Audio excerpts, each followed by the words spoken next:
High বন্ধুরা, দেখো আমি তোমাদের মাছ কাটাটা দেখাতে পারিনি, কিন্তু আমার ছেলে ও ভিডিওটা করে। আমি তো ভিডিও করিনি, কি করে বুঝবো যে কীভাবে ভিডিও করতে?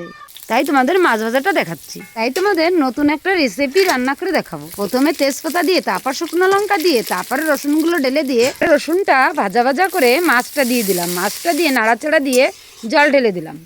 তারপরে দেখো একটু হলুদ দিয়ে, একটু লবণ দিয়ে, তারপরে নেড়েচেড়ে দিলাম।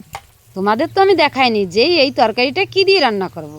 তোমাদের প্রথম দেখাই নিলাম যে উচ্ছের পাতা দিয়ে এই তরকারিটা রান্না করছি। মনে হচ্ছে যে আমিই মনে হয় সর্বপ্রথম এই উস্তের পাতার তরকারি রান্না করছি মাছ দিয়ে। দেখো আমার উস্তের পাতার তরকারিটা রান্না হয়ে গেছে, তাই একটুখানি রেখে নামিয়ে নিলাম। আমার ছেলেকে বললাম, খেয়ে দেখ তো উস্তের পাতার তরকারিটা কেমন হয়েছে। তোমার কিসের তরকারি এটা? সেই টেস্ট লাগতেছে তো তরকারিটা। উস্তের পাতার তরকারি আরেকটু থাকলে মানে দাও তো।